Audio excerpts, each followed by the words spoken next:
They shall eat the flesh the same night, roasted with fire, and they shall eat it with unleavened bread and bitter herbs. Do not eat any of it raw or boiled at all with water, but latter, roasted with fire, both its head and its legs, along with its entrails. And you shall not leave any of it over until morning, but whatever is left of it until morning, you shall completely burn with fire. 그 밤에 그 고기를 불에 구워 무교병과 쓴 나물과 아울러 먹되 날 것으로나 물에 삶아서 먹지 말고 머리와 다리와 내장을 다 불에 구워 먹고 아침까지 남겨두지 말며 아침까지 남은 것은 곧 불사르라. 아멘. 하나님께서는 기존의 달력을 초월한 새로운 달력을 제정해 주셨습니다. 출애굽기 12장 2절 말씀에 보니까 이번 달을 너희에게 달의 시작 곧 해의 첫 달이 되게 하여라 말씀하셨습니다. 여기서 말씀하신 해의 첫 달이란 아비벌을 얘기하는 거예요. 아비벌 여러분 얘기 들어오셨죠? 바벨론 포로 이후에는 아비벌이라는 이름이 바뀌게 되는 거예요. 니산월로 바뀌게 됩니다. 아비벌 다른 말로 니산월을 태양력으로 얘기하면 이게 3, 4월경이 되는 거예요. 태양력으로 3월, 4월에 해당되는 달을 그 해의 첫 달로 삼으라 말씀하셨습니다. 그 해의 정월로 삼으라 말씀하셨습니다. 다시 말해 출애굽한 그 달을 정월로 삼으라, 한 해가 시작되는 첫 달로 삼으라 말씀하신 거예요. 왜 이렇게 하신 걸까요? 두 가지의 의미가 있습니다. 첫째로 이제 새로운 시작이라는 의미예요. 새로운 출발이라는 의미예요. 지금까지의 삶은 노예와 속박의 삶이었습니다. 근데 이제부터의 삶은 완전히 달라지는 거예요. 자유와 해방의 삶이 되는 거죠. 새 출발입니다. 새로운 인생의 출발입니다. 새로운 여정의 시작입니다. 귀한 크리스천들이여, 여러분에게도 이 말씀은 동일하게 해당됩니다.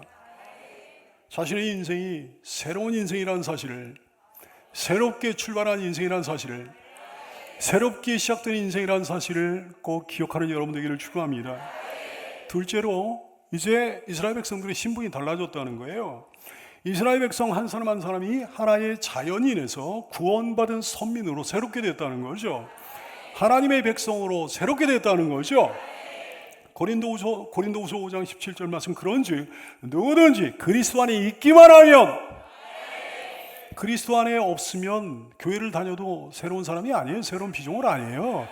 뭐 세상 사람과 똑같아요. 근데 누구든지 그리스도 안에 있으면 새로운 피조물이라. 이전 것은 지나갔으니 보라 새 것이 되었도다. 옛날 사람이 아니라 얘기해요. 세상 사람이 아니라 얘기해요. 완전히 새 것이 되었다 말씀입니다. 보세요 여러분, 세상 사람들은 세상 규례를 따르잖아요. 하지만 하나님의 백성은 새롭게 제정해 주신 하나님의 규례를 따르는 거예요. 하나님이 구원해 주신, 출애굽시켜 주신 아비벌을 한 해의 첫 달로 지키는 거죠. 그건 그 사람이 하나님께 속한 사람이라는 표시가 되는 거예요. 출애굽된 백성이요, 구원받은 하나님의 백성이라는 표시가 되는 거죠. 오늘날의 주일도 마찬가지입니다. 여러분의 주님께서 여러분을 위해 십자가에 죽으셨다, 사흘 만에 부활하심으로 여러분을 대속해 주신 바로 그날 주일이잖아요. 주일을 지키는 건, 거룩히 지키는 건 그냥 교회에 나오는 걸, 그런 걸 얘기하는 게 아니에요. 주일을 거룩히 성수하는 건 그 사람이 하나님께 속한 사람이라는 표시가 되는 거죠. 영원한 천국의 시민이라는 증명서가 되는 거죠. 그 표시가, 그 증명서가 여러분에게 있는 줄로 믿습니다. 축하합니다. 보배롭고 존귀한 성도 여러분이여, 세상을 본받지 말고 세상 사람들 본받지 말고 오직 그리스도께 순종하게 되기 바라요. 구별된 삶을 사는 여러분 되기 원합니다. 이스라엘 백성들이 이런 규례에 담긴 하나님의 뜻을 기억하고 있을 때는 괜찮았습니다. 우상 숭배 안 했거든요. 하나님 잘 섬겼거든요. 근데 이런 규례에 담긴 하나님 뜻을 잊어버렸을 때 주변 사람들 본받아, 세상 사람들 영향받아가지고 우상 숭배하면서 개판이 됐던 거예요. 구별된 성도 여러분이 우리도 마찬가지입니다. 자신의 신분을 날마다 기억하는 여러분 되기 바라요. 하나님이 성경을 통해 제정해 두신 새로운 규례를 따라 사는 여러분 되기를 바랍니다. 그리스도인으로서의 증거가 있는 성도가 되기를 바랍니다. 한순간도 이것을 잊어버리지 않는 성도가 되시기를 축복합니다. 하나님은 이스라엘 백성들로 하여금 어린 양을 취하게 하셨습니다. 출애굽기 12장 3절 말씀, 너희는 이스라엘 온 회중에게 말하여 이르라. 이달 열흘에 아비벌 10일 날에 너희 각자가 어린 양을 잡을지니 그 각 가족대로 그 식구를 위하여 어린 양을 취하라 말씀하셨습니다. 어린 양은 뭘 얘기합니까? 뭘 상징합니까? 우리 주 예수 그리스도를 예표하는 거예요. 인류의 죄를 대속하기 위하여 자신을 십자가에 내주신 주 예수 그리스도를 상징합니다. 하나님은 모든 이스라엘 사람들을 위해 각각 어린 양을 취하라 말씀하셨습니다. 너희 각자가 어린 양을 잡을지니 각 가족대로 그 식구를 위하여 어린 양을 취하라 말씀하셨습니다. 여러분 각자가 어린 양을 취해야 되는 거예요. 여러분 각자가 예수님을 취해야 되는 거예요. 여러분 가족 중에 어떤 사람만 예수를 믿으면 안 됩니다. 여러분만 예수를 믿으면 안 됩니다. 모든 사람이, 모든 가족이 각각 예수를 취해야 되는 거예요. 온 가족이 각각 예수를 취해야 되는 거예요.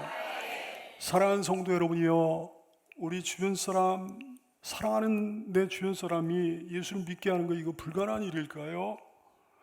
이 마지막 때 이 땅에 주님 오실 날이 가까웠는데 그리스도의 계절이 임하게 되기를 소원합니다. 여러분의 가정에 그리스도의 계절이 임하게 되기를 축복하며 소원합니다. 우리 교회로 인해, 우리 교우들로 인해 그리스도의 계절이 산지사방에 임하게 되기를 소원합니다. 다시 한번 간절한 기도와 복음 증거로 힘을 내는 성도가 되시기를 축복합니다. 어린 양을 잡되 각 가족대로 그 식구를 위하여 취하라 이렇게 말씀하셨습니다. 옛날에는 요즘 같은 핵가족이 아니었습니다. 옛날에 이스라엘 백성들은 한 가족이 한 10명 정도는 됐거든요. 그래서 10명 정도가 돼가지고 어린 양 한 마리를 취하면 그 한 식구들이 다 먹을 수 있는 그런 양이 됐는데, 식구가 너무 적으면, 식구가 좀 적은 가정도 있을 거 아니겠습니까? 식구가 너무 적으면 그 이웃과 함께 한 마리를 취하라 말씀하셨습니다. 4절 말씀, 그 어린 양에 대하여 식구가 너무 적으면 그 집의 이웃과 함께 사람 수를 따라서 하나를 잡고 각 사람이 먹을 수 있는 분량에 따라서 너희 어린 양을 계산하라 말씀하셨습니다. 1년 된 어린 양 한 마리를 다 먹기 위해서는 최소한 10명 정도 인원이 필요한 거예요.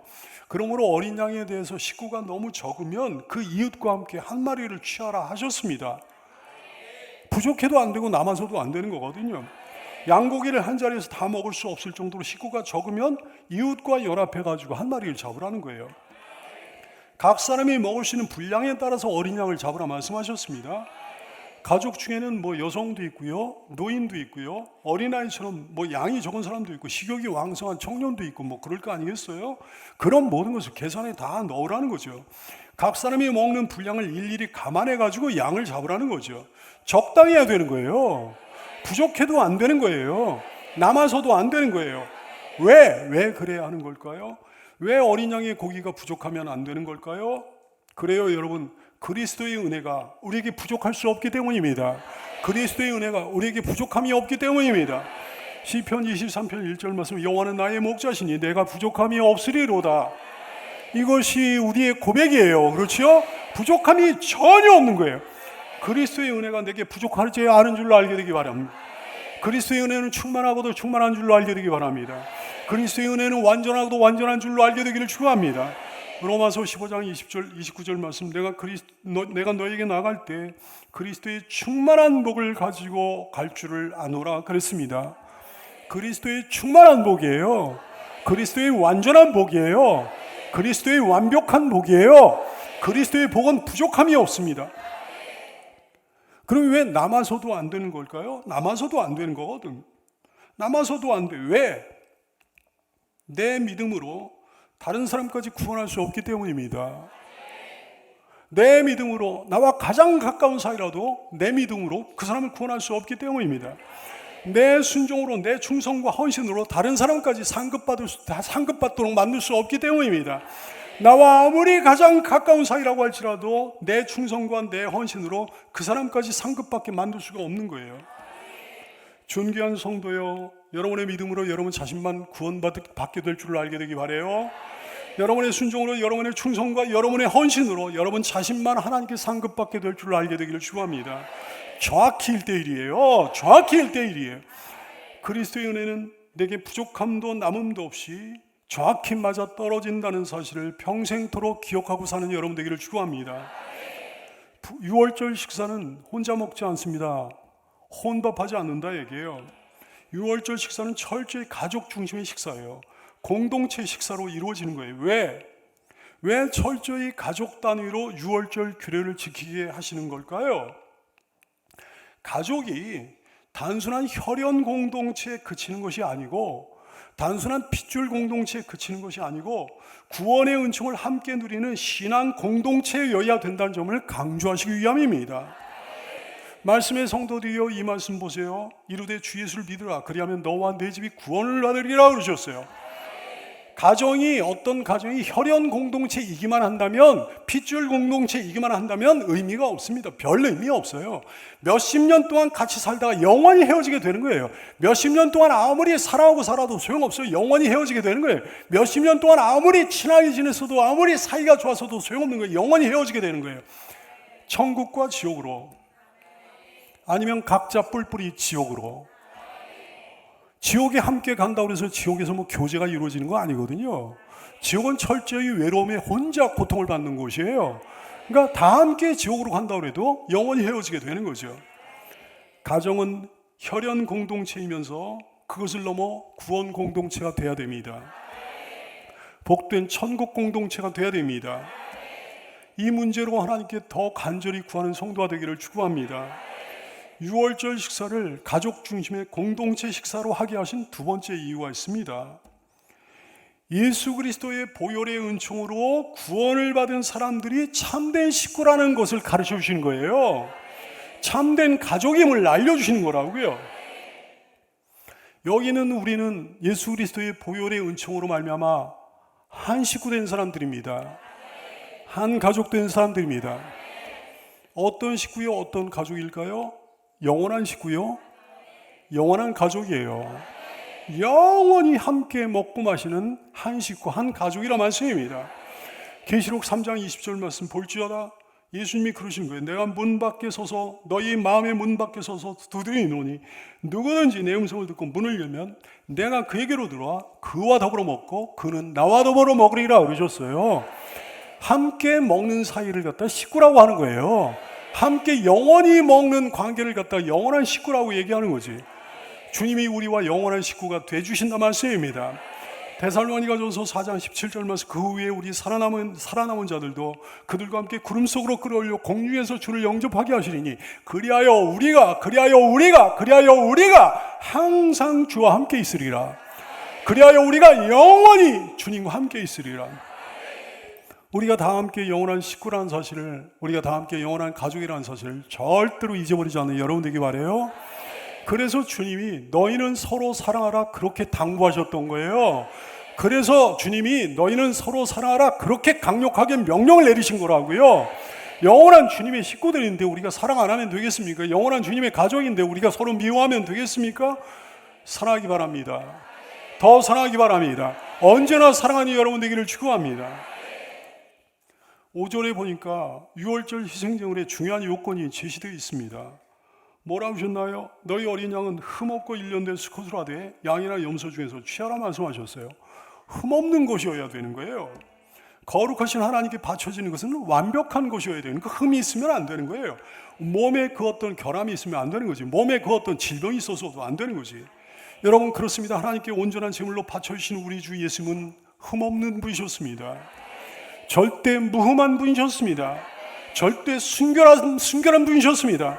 절대 무흠하고 절대 순결하신 완전한 속죄물로 하나님의 제단에 바쳐주신 어린 양 예수님을 찬양합니다. 1년 된 것이어야 된다 그랬어요. 1년 된 수컷이라고 말씀하셨어요. 너무 미숙해도 안 되고 반대여도 안 되는 거예요. 양 같은 가축에게 있어서 1년 된 고기는 가장 질 좋은 고기가 되는 거죠. 주님의 일꾼들이여 그렇게 하나님께 드려줘야 됩니다.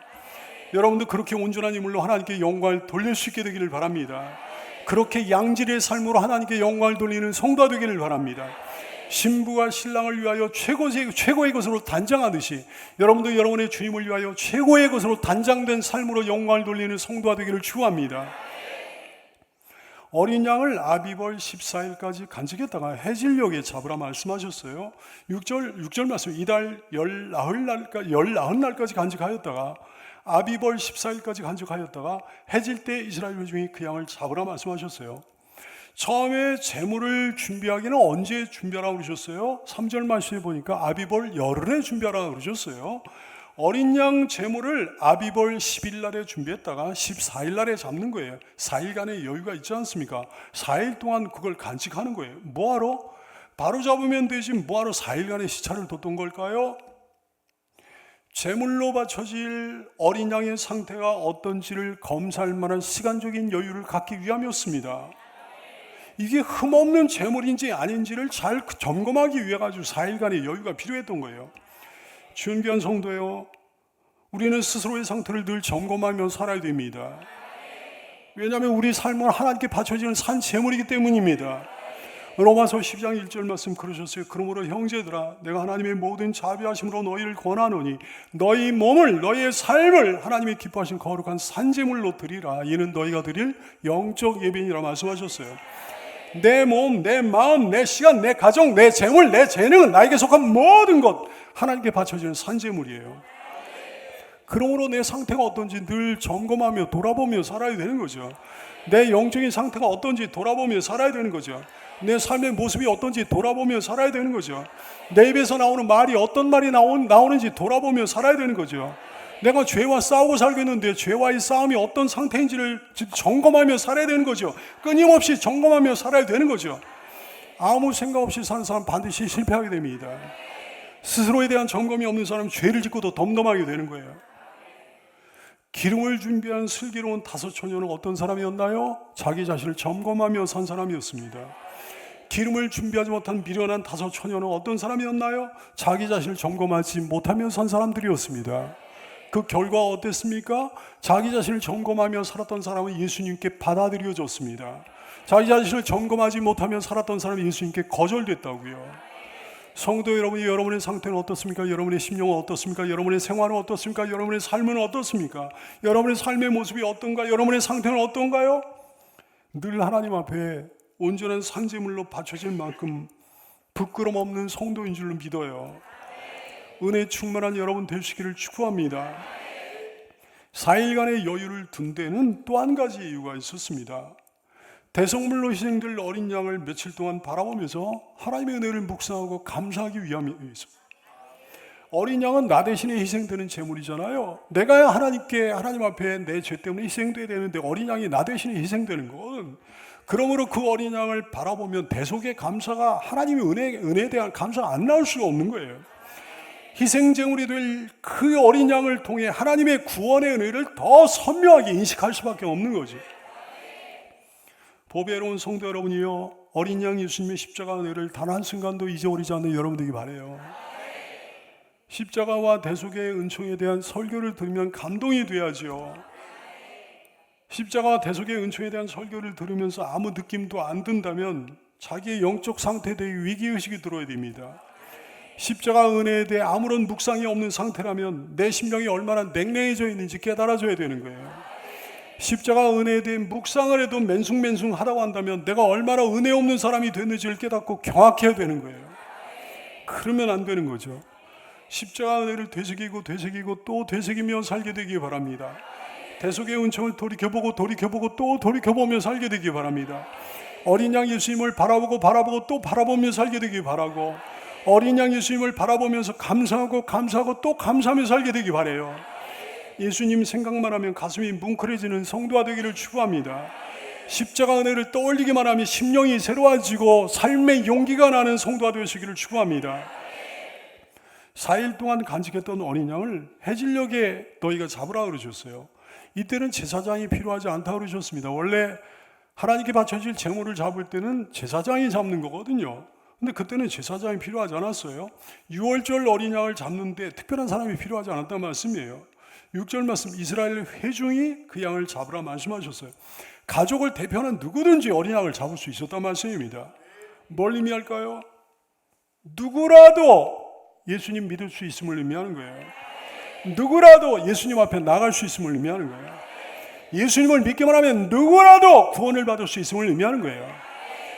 예수님을 믿기만 하면 누구라도 하나님의 자녀가 될 수 있음을 의미하는 거예요. 예수님을 믿는 사람은 누구라도 하나님 앞에 1대1로 설 수 있음을 의미하는 거예요. 사랑하는 존귀한 성도 여러분이요, 여러분 모두에게 그런 특권이 주어졌다는 사실을 한순간도 잊어버리지 않는 여러분 되기 바라요. 그러므로 날마다 살아계신 하나님 앞에 담대히 예수님의 이름을 의지하고 나가는 여러분 되기를 축원합니다. 양을 잡고는 그 피를 각 집의 좌우 문설주와 인방에 바르라 그러셨어요. 7절 말씀, 그 피를, 어린 양의 피를 양을 먹을 집의 좌우 문설주와 인방에 바르라 말씀하셨어요. 문설주가 뭔지 알죠 여러분? 문의 양쪽에 세워가지고 문짝을 끼워 달 수 있게 만든 기둥을 갖던 문설주라고 하는 거예요. 인방은 뭐예요? 좌우 문설주 사이에 된 나무를 얘기하는 거지. 기둥과 기둥 사이를 가로지르는 나무를 갖다가 인방이라고 하는 거예요. 좌우 문설주와 인방에다가 어린 양의 피를 바르라 하셨습니다. 왜 거기다가 피를 바르는 걸까요? 피는 생명을 상징하는 거기 때문에 그런 거예요. 이 의식은 그 가문의 생명이, 그 가문에 속한 사람들의 생명이 하나님께 속해 있음을 선언하는 의식이에요. 고백하는 의식이에요. 생명을 가진 성도 여러분이요, 영원한 생명을 가진 성도 여러분이요, 여러분도 그런 고백하고 있는 줄로 믿습니다. 여러분의 생명은 세상에 속한 생명이 아니에요. 여러분의 생명은 여러분 자신에게 속한 생명도 아니에요. 여러분의 생명은 여러분을 사랑하는 어떤 사람에게 속한 생명도 아니에요. 여러분의 생명은 오직 하나님께 속한 생명이라는 사실을 날마다 고백하며 살게 되기를 축원합니다. 이 의식은 그 집에 속한 사람들이 어린 양의 희생으로 말미암아 죽음과 하나님의 심판으로부터 구원받았음을 의미하는 거예요. 멸망의 권세로부터 보호받는 거죠. 죽음의 심판이 지나가는 거죠. 그 피를 바른 집은 하나님의 심판이 지나가는 거예요. 죽음의 심판이 지나가는 거예요. 멸망의 권세가 지나가는 거예요. 그래서 유월절이 되는 거예요. 넘어갈 유자, 넘어갈 월자예요. 그래서 유월절이에요. 영어로는 패스오버라고 하는 거예요. 말할 것도 없이 유월절 어린 양의 피는 예수 그리스도의 보혈을 예표합니다. 여러분, 예수 그리스도의 피를 바른 사람만 죽음의 심판을, 지옥의 심판을 면하게 되는 줄로 알게 되기를 축원합니다. 그 피를 바른 사람만 생명을 얻게 되는 거예요. 그 피를 바른 사람만 하나님의 백성이 되는 거예요. 그 피를 받은 사람만 구원을 받게 되는 거라고요. 히브리서 9장 22절 말씀, 율법을 따라 거의 모든 물건이 피로써 정결하게 되나니 피 흘림이 없은즉 사함이 없느니라 말씀하셨습니다. 예수 그리스도의 보혈이 아니고서는 우리를 구원해 줄 그 어떤 다른 방법이 없다는 사실을 깨달아는 여러분 되기 바랍니다. 예수 그리스도의 보혈이 아니고서는 우리를 구원해 줄, 우리의 죄를 사해 줄 그 어떤 길도 없다는 사실을 고백하는 여러분 되기를 축원합니다. 다시 한번 그 사실을 기억하며 감사하는 성도가 되기를 축원합니다. 예수 그리스도의 보혈만 의지하는 성도가 되기를 축원합니다. 나의 죄를 씻기는 예수의 피밖에 없네. 다시 성케하기도 예수의 피밖에 없네. 예수의 흘린 피 날 희게 하오니 귀하고 귀하다. 예수의 피밖에 없네. 나를 정케 하기는 예수의 피밖에 없네. 사죄하는 증거도 예수의 피밖에 없네. 나의 죄 속하기는 예수의 피밖에 없네. 나는 공로 없도다. 예수의 피밖에 없네. 평안함과 소망은 예수의 피밖에 없네. 나의 의는 이것뿐 예수의 피밖에 없네. 영원토록 내 할 말 예수의 피밖에 없네. 나의 찬미 제목은 예수의 피밖에 없네.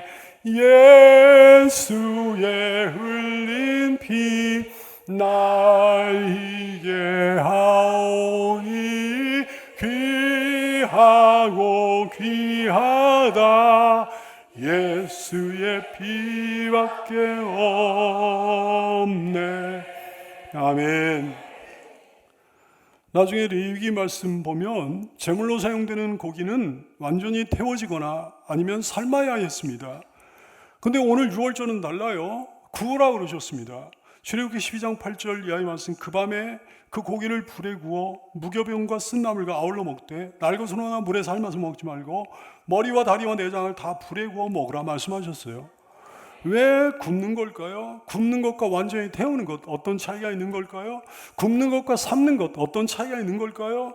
아주 중요한 차이가 있습니다. 완전히 태우면 원형이 훼손됩니다.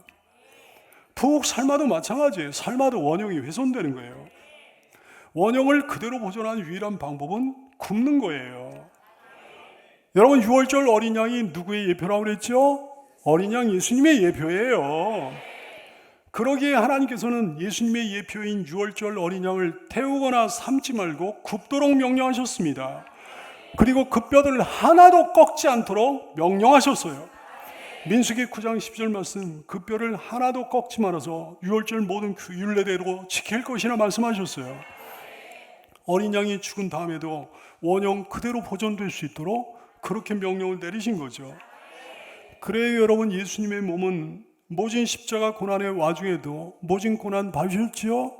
날것으로 예수님께서 십자가 제단에 받쳐지지 않으셨습니다. 모진 십자가 고난 받으셨습니다. 머리에 가시면류관 쓰셨습니다. 채찍으로 맞으셨습니다. 옆구리에 창으로 찔리셨습니다. 근데 예수님의 몸은 놀랍게도 모진 십자가 고난의 와중에도 훼손되지 않고 보존됐습니다. 하나님의 섭리에 따라 뼈가 꺾이지 않은 채로 예수님은 운명하셨습니다. 당시에 십자가 형벌을 받는 모든 죄인은 다 뼈가 꺾였거든요. 근데 예수님의 몸은 그 뼈가 꺾이지 않은 채로 돌아가셨어. 요한복음 19장 33절 이하의 말씀, 예수께 이르러서는 이미 죽으신 것을 보고 다리를 꺾지 않았다 말씀하십니다. 그중 한 군인이 창으로 옆구리를 찌르니 곧 피와 물이 나오더라. 이를 본 자가 증언하였으니 그 증언이 참이라. 그가 자기 말하는 것이 참인 줄 알고 너희는 믿게 하려 함이니라. 이에 이러한 것은 그 뼈가 하나도 꺾지 아니하리라 한 성경을 응하게 하려 함이라 말씀하셨어요. 왜 주님은 예수님의 몸이 원형 그대로 보존되도록 하셨을까요? 첫째로 사랑하시는 독생자를 모질고도 모진 십자가 고난과 죽음에 내어주시면서 너무너무 아파하시고 통곡하시고 절규하셨던 하나님 아버지의 마음이에요. 그 뼈만은 꺾이지 않기를 소원하셨던 아버지 하나님의 마음이에요. 그 몸만은 훼손되지 않기를 소원하셨던 아버지 하나님의 마음이에요. 이종은 알고 이종은 느낍니다. 그토록 아파하시고 그토록 통곡하시고 그토록 절규하시면서도 놀랍게도 나를 위해 우리를 위해 그분을 내어주신 거예요. 사랑하시는 독생자를 내어주신 거예요. 사랑하시는 독생자를 모질고도 모진 십자가 고난과 죽음에 내어주신 거예요. 아버지 하나님의 사랑을 이종은 압니다. 이종은 느낍니다. 여러분도 압니까? 여러분도 느끼나요? 여러분 모두 다 알고 여러분 모두 다 느낄 수 있기를 주의 이름으로 축원합니다. 왜 하나님께서는 예수님의 몸이 원형 그대로 보존되도록 하셨을까요? 둘째로 예수님은 말씀이시기 때문입니다. 예수님은 말씀 그 자체이시거든요. 말씀이 육신이 되어 우리 가운데 거하신 분이 바로 예수님이십니다. 요한복음 1장 14절 말씀, 말씀이 육신이 되어 우리 가운데 거하심에 우리가 그분의 영광을 보니 아버지의 독생자의 영광이 은혜와 진리가 충만하더라 그랬어요. 말씀은 절대로 왜곡돼서는 안 되는 거예요. 말씀은 절대로 훼손돼서는 안 되는 거예요. 말씀은 절대로 변형되면 안 되는 거예요. 말씀은 원형 그대로 보존돼야 되는 거예요. 영원히. 오늘날 수많은 인본주의자들이 교회에 스멀스멀 기어들어와 하나님의 말씀 훼손하지 않습니까? 하나님의 말씀 왜곡하지 않습니까? 하나님의 말씀 변형시키잖아요. 하나님의 말씀 막 더하거나 빼거나 이지랄 떨고 있잖아요. 하나님의 분노가 느껴집니다. 여러분도 하나님의 분노로 함께 분노할 수 있게 되기를 축원합니다. 사랑하는 여러분, 오직 말씀이에요. 오직 성경이에요. 하나님의 말씀은 더하거나 뺄 수 없습니다. 하나님의 말씀 흠없고 완전하고 거룩합니다. 하나님의 말씀은 존귀 여기는 여러분 되기 바라요. 말씀을 사수하고 보수하는 여러분 되기를 바랍니다. 내 생각이 어떻든지 세상의 흐름과 경향이 어떠하든지 우리는 말씀 앞에 굴복합니다. 우리는 말씀 앞에 복종합니다. 우리는 말씀 앞에 항복합니다. 말씀 앞에 영원히 굴복하고 복종하고 항복하는 사랑스러운 주의 자녀들 다 되시기를 예수님의 이름으로 축원합니다. 기도하겠습니다.